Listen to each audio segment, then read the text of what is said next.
My name is Greg Bogosian, and I love everything about New England. Each week, I travel the region with my film crew searching for adventure. And along the way, I visit the places and the people that make New England extraordinary. This is New England like you've never seen it before. This is the New England Traveler. Today is a perfect fall day in New England, and I'm heading to Gloucester, Massachusetts. Gloucester is a historical town where old meets new. For centuries, Gloucester has been a proud working-class community anchored in the fishing industry.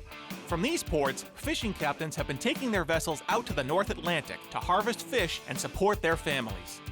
My first stop is Ryan Wood Distilleries. Ryan Wood is a craft distillery company specializing in small batch spirits since 2006. Today, I'm meeting up with owners Bob Ryan and his son Doug to learn more about their amazing business. I'm at Ryan Wood Distillery in Gloucester, Massachusetts with Doug Ryan, whose family owns the business. Doug, how you doing, man? Doing good, Greg. Thanks for coming. Thanks for having me. Tell me the family story. My grandfather and my father after him were fish cutters. They worked their way up, eventually had their own shop on the pier, processing all the seafood that came in. And as that industry is constricted quite a bit in Gloucester, we wanted to still do something where we could manufacture a product. So my cousin Dave Wood and my father Bob Ryan put on their entrepreneurs' hats and started this place, Ryan Wood Distilleries. And making spirits has been a way for our family to work together every day and not go totally nuts while we're doing it. So quite literally, pardon the expression, this is a real mom and pop operation. It is very much so. What is your most popular item? Our most well-renowned spirit has probably been our straight rye whiskey. The retro cocktails, the Manhattans, the old fashions, that's all come back into vogue. And those drinks were initially made with rye before, in Prohibition and thereafter, we switched over to bourbon, which is what was plentiful. Okay, I'm starting to feel a little bit like I'm back in my high school history class. The history of whiskey can be traced back to medieval monks in Ireland and Scotland. Of course, those two countries make their own distinctive styles of their native spirit. But now, some 300 years later, American whiskey made with corn and indigenous American grain is a product as American as apple pie. American whiskey sure has grown up over the past 3 centuries, but it started out as one of the first cottage industries in America. It was responsible for George Washington mustering federal troops for the first time, and it went with the early settlers as they made their way west in search of new land. More on that later. For now, when do we get to sample this stuff?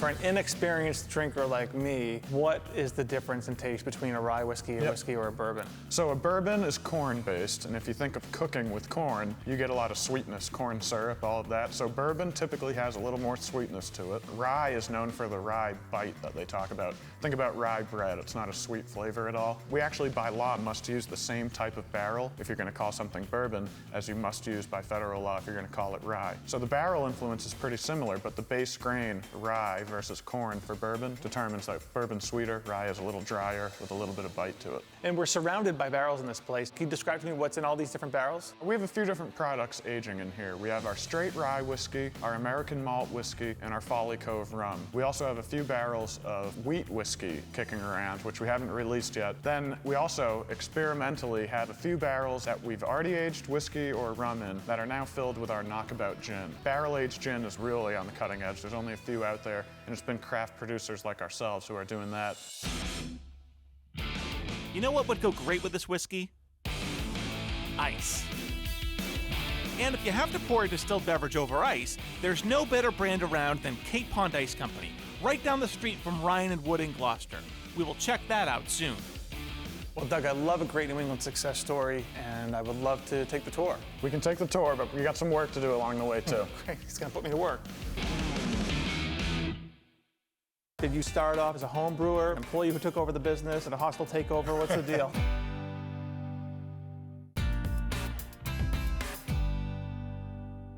Doug Ryan at Ryan Wood Distilleries started off my Gloucester trip with a little history lesson on the craft of distilling spirits. We will check back in with Doug a little later. For now, I gotta keep moving to my next stop. Cape Ann Brewing Company. Cape Ann Brewing Company sits right on the Gloucester waterfront overlooking boats in the harbor. I got a chance to meet up with owner and master brewer Jeremy Goldberg to find out what keeps his business hopping.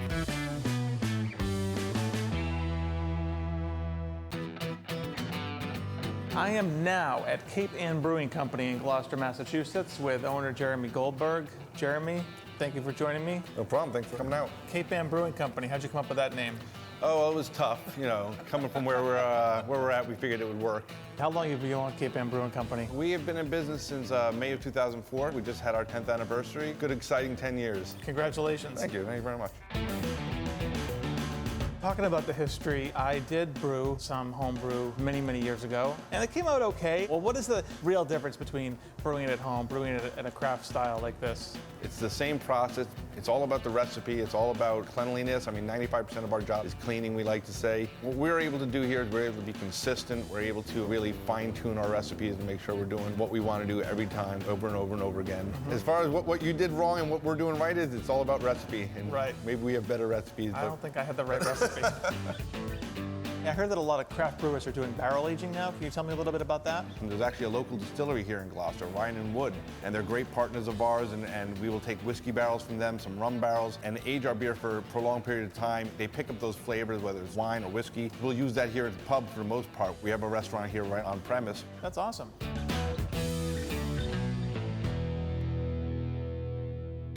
Take me through the process of brewing beer. Well, beer is, from the very simplest forms, is made from 4 ingredients: malted barley, water, hops, and yeast. And it starts off where you'll take that malted barley, you'll crack the husk, convert all that starch in that barley into sugar at high temperatures. You get a very sweet liquid called wort, W-O-R-T. And we'll transfer over to our kettle. We boil the wort. This is where we're gonna add the hops. Hops gives beer its bitterness, its floral aroma, some of its flavors. Cool it down rapidly and bring it to these standing vessels right behind me called fermenters. This is where the wort meets the yeast and starts becoming beer. Basically, you can make 2 different types of beer. Any beer you've had fits into either the ale or lager category. Ale is one of the oldest beverages produced by humans, and it dates back to at least the 5th millennium BC, recorded in the written history of ancient Egypt and Mesopotamia. For those of you who don't feel like doing the math, that's 7,000 years of beer. The invention of 2 things, bread and beer, has even been argued by some historians to be responsible for humanity's ability to develop technology and build civilization. That is a lot to put on the shoulders of beer. But beer, like other fermented beverages, didn't always get such a good rap. Enter Prohibition.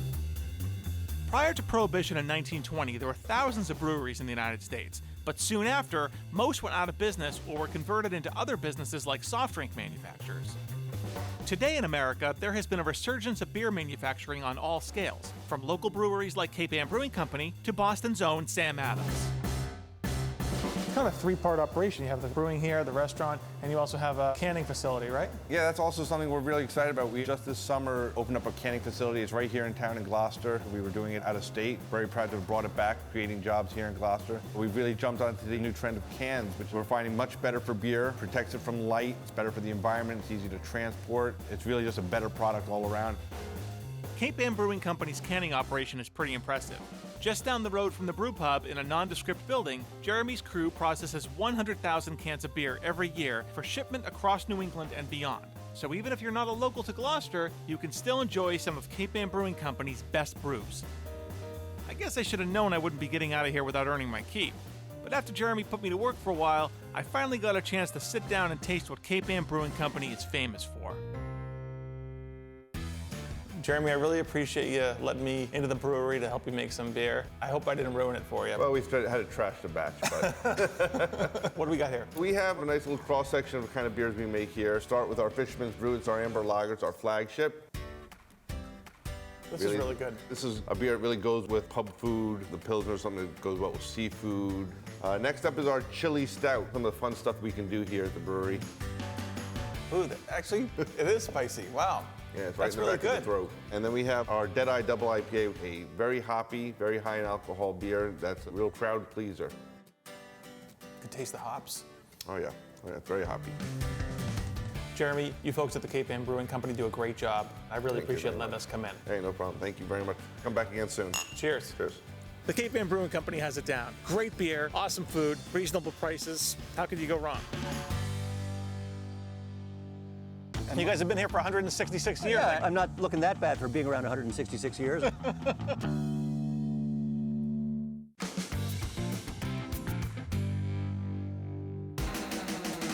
There is so much cool stuff going on in Gloucester, Massachusetts. Jeremy Goldberg took me on a tasting tour of his brewing operation at Cape Ann Brewing Company. Now I'm back in the Subaru for a short drive to the other side of the harbor. When you think about Gloucester, you think about fishing, fishing boats, and sea captains. Well, what about ice? Ice is probably one of those things you never really give much thought to. You take some water, add cold, presto, you got ice. Well, today, I'm visiting my old friend Scott Memhard at Cape Ann Ice Company. Scott and his crew take ice very seriously. Ice is their business, and today, I'm here to learn all about it.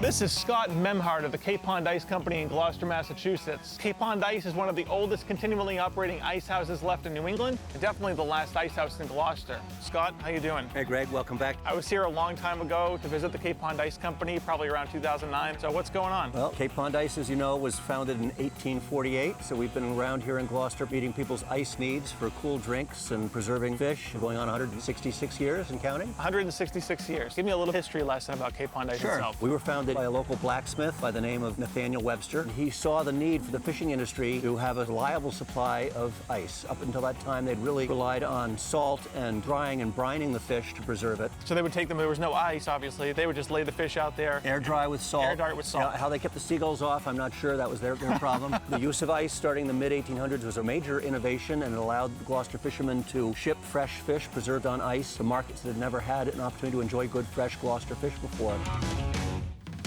We're going to go inside in a minute. Before we do that, I'd like to talk a little bit about the history of harvesting ice in New England. It was harvested much like a crop would be. Can you tell me a little bit about that, the mechanics of that? Just keep in mind that back in those days, you couldn't walk into your kitchen and conveniently have ice being manufactured in the freezer side of your refrigerator. You really relied on the old-time iceman to work hard through the winter months when it was possible to harvest a natural ice crop. It was recognized as a very valuable resource and commodity. And not only would the people walk out onto the ice, but the horse and the pulleys and everything that the horses were pulling would be out there on the ice. It was hazardous work. You know, they typically would work at night out of the heat of the sun so they could get a good crisp ice crop, and the ice was being harvested was 24 to 30 inches thick.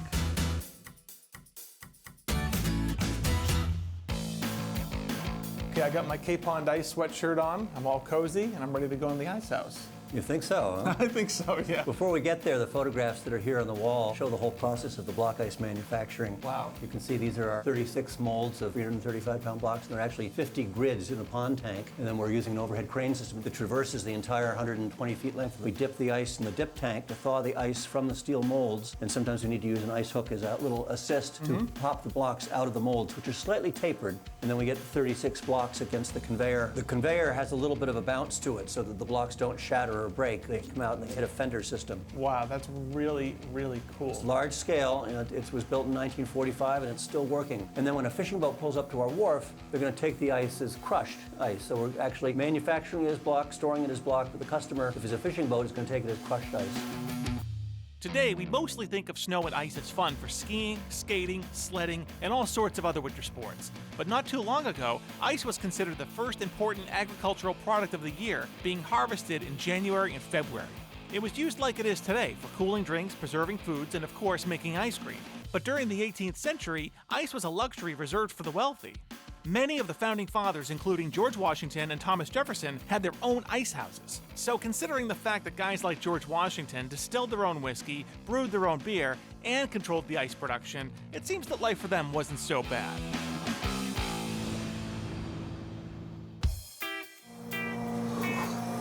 All right, we're here in the ice house, I guess. What makes you think that?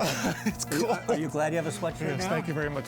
Oh, it's a nice, comfortable 28 degrees. Not so cold as to be uncomfortable for us working here. Oh, no. The first floor of the ice house is really a combination of all the various products that are going out in the next couple of days. So we have block ice that's ready to go to a turkey farm, bagged ice going out to catering venues, and then the 5-pound bags and 10-pound blocks that go to our campsites and marinas and convenience stores and supermarkets. This is the bread and butter of the ice business today, away from the fishing industry side of things.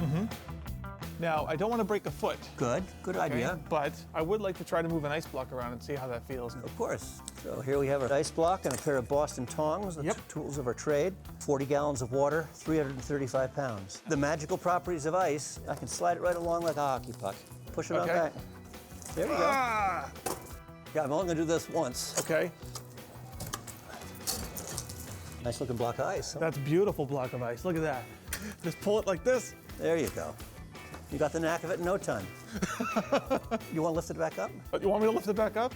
Yeah, like that? Ah, there's no way. We'll let you come back and practice. I'll be back tomorrow.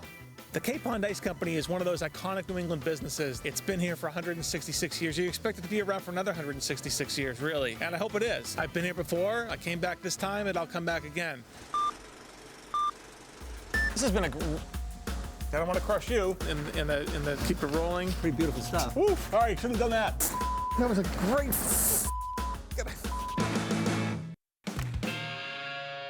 Scott Memhard of Cape Ann Ice Company has been carrying on a 166-year-old tradition of ice making in Gloucester. I really enjoyed hanging out at the ice house, and I got a cool sweatshirt. But I keep thinking about those spirits waiting back at Ryan Wood Distilleries. So, I'm heading back there to wrap up my Gloucester trip. Bob Ryan is now going to show me how the distilling process begins. Well, the first thing we do is grind the grains. We've done that. We're cooking the grains, converting the starch to sugar, and that's the noise you're hearing in the background as an impeller is in there pushing things around so they don't separate. We're going to move this mash into our fermenters. From reaction tank number 1, we're going to move it over to the fermentation tank? Yes. Do you want to grab one end and I'll grab the other? No, we have this beautiful little displacement pump here that's going to push that very heavy material into that tank. But we need somebody up that ladder. I'll volunteer for that. Take the hose with you and we'll be ready to have that push in. Now there's going to be a little kickback, so make sure you have a grip on it. Okay. Filling it in from the top is helpful because it's going to mix, and as it splashes around, I'm going to add some oxygen in there, which will help feed the yeast. We're pretty much done there. Yeah, I think so. That was great. What's next? We'll pitch the yeast in there, and it'll take about 5 or 6 days for nice, slow, low fermentation. Okay. 5 to 6 days. Boy, making grade A spirits sure is time consuming. Luckily, Doug was around to show me the rest of the process. Now that Bob and I did the mashing with the grains, can you explain the rest of the distilling process to me? Sure. The point of mashing the grains was to put yeast in there after we've converted to sugar. The yeast will actually consume the sugar, create alcohol. That's pretty much brewing beer, as you're familiar with. Now that we have that distiller's beer, or wash as we call it, we'll pump that into the still here. This is the heart of the operation. Not a lot different than your basic moonshine still from the backwoods. A little bigger. Yeah, a little bit bigger, which is good for us to make some capacity. It's a really pretty still. It looks custom made to me, it has to be. Yep, at the time we bought this is a German-made model. There wasn't an American one that could do all the versatility we needed for gin, vodka, whiskey. You have to pretty much do a custom job for your building. And everything you make is made in the same equipment. It is, yep, which leads to a lot of cleaning for yours truly and polishing. Anyone who has ever cooked with alcohol knows that the alcohol will boil off at a lower temperature, leaving behind the water and organic materials. So what we're gonna do is vaporize and take off all the alcohol vapors. They'll travel through all this copper until we finally use this tube and shell condenser that's real cold with cold water. And we'll condense them back to their liquid form, where we'll have them as what we call distillate. Here I have actually a drum filled with rum distillate. Don't totally stick your head in there, but just for a little aroma. Oh yeah, that's rum, all right. To give everyone an idea, it's coming out of there totally clear. So that's what the barrel aging does, is all the color and a lot of the flavor.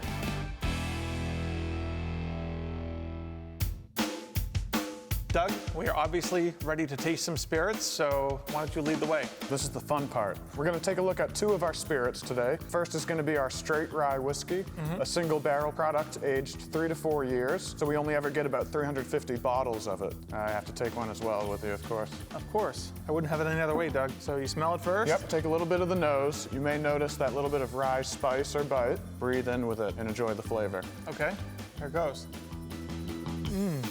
Ooh, that has a bite. The rye bite, that's what we talked about. Wow, that's something else. Now on the total opposite end of the spectrum is gonna be our knockabout gin. We've taken pains to lower a little bit of that juniper flavor. You see this one's nice and clear, remembering that it's spent no time in a barrel. That's very good, very clean. It's a very clean taste. That's really nice. Right on, that's what we're looking for, great. Doug, thank you for tasting these spirits with me. They're both amazing. It's been my pleasure. It's the funnest part of the job. If you ever need a taster, tester, give me a call. Sure, we've got a long line, but you jump to the front of it.